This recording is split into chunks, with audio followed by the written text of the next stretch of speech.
I have a great idea for this group project for science. Yeah? What is it? Okay, so you know how we have to do 5 long answer questions and make a diagram of cell structure? Yeah? Well, I was thinking that if you do all the writing, I could make the whole structure and then we don't have to worry about the other person's part. It's really easy for you. I mean, who wants to do the diagram anyway? Stay calm. Reject her nicely. This is your friend.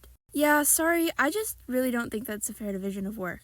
Oh, come on, you know I'm bad at writing. It'll be better this way anyways. You know, you could always... No. Yeah, I think I'm just gonna do the whole thing by myself. We've all had those terrible group projects where you end up doing everything all by yourself, right? And if you thought my last video was the worst of it, prepare yourself for these next stories. I thought the story in the beginning deserved an honorable mention strictly from the audacity of it all. But the rest of this video is going to be about a girl I had business class with. I didn't want to include her in my first video because after working with her so many times, I have enough content for a whole other video altogether. So we're just going to call this girl Bianca. The first project I ever did with Bianca went surprisingly well, and when we were about halfway done and dividing up the last bit of the work, she actually offered to do the harder part of it on her own. And when I offered to do some to make the workload more even, she told me not to worry about it. I sometimes think back to that project and wonder if she was only preparing me for what was to come. Because we had a project where we were working in a group of 4, and we needed to create an idea for a brand new, innovative product. Bianca had spent a lot of time coming up with her idea, and she made it clear that she had no doubt in her mind it was going to be better than anything anybody else could come up with. So she thought it was going to be for sure the one we all wanted to do. But she shared a document for ideas with us anyway, that we were all supposed to add a couple ideas to over the weekend. And Bianca seemed so passionate about her idea, I didn't give mine much thought because surely she would have us do her own anyway. But to my shock, everyone but Bianca wanted to do my idea, which was just some sort of high-tech watch for athletes. And Bianca was really mad about it, so in return she made the project as difficult as possible for me. She was constantly having me come up with ideas for her and having me practically do her slides. Well, this was all your idea, so I just don't want to mess it up.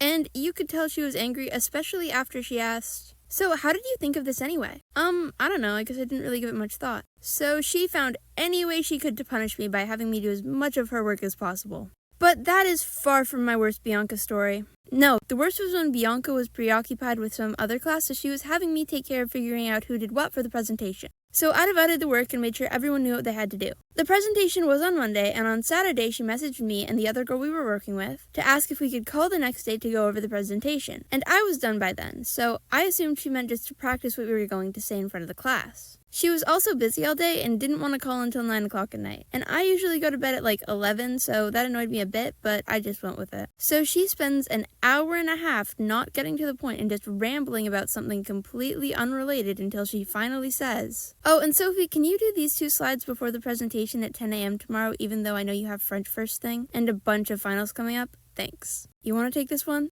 That's all you." We already agreed those were your slides. I know, but I just really think you need to take one for the team. I mean, I still have a lot of work to do, and this is your project too. Maybe if you had asked me sooner, I would have done it. Like yesterday, or even if you asked me at 3 p.m., but not at 11 o'clock at night. I'm sorry, but I'm going to bed. We agreed those were your responsibility, and I won't be doing them. If you can't find the time, we can just leave them out. She continued arguing about it, but my mind was made up.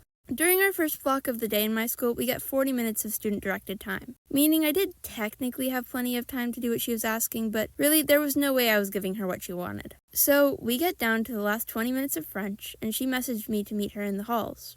I was going to say no, but one of my friends convinced me to ask our teacher. So I did. "Madame, can I go talk to some of my classmates about our project?" "Please say no, please say no." "Sure, go ahead." Dang it! "Hey Sophie, so I did those slides for you, you don't have to worry about it, but these are the questions our teacher could ask at the end, and I just need you to come up with an answer for this one." You have seriously got to be kidding me. So, like any reasonable person, I didn't come up with an answer and just hoped he wouldn't ask. But Sophie, that literally would have been so easy. It's the principle of the thing. Moral of the story, when life gives you lemons, give the lemons lemons and hope they go away. That's not... just go with it. Thank you so much for watching this video. If you enjoyed it, make sure to let me know in the comments down below, leave a like, or even subscribe to my channel. I hope to see your face around this corner of the internet again soon, but for now, I gotta sign out.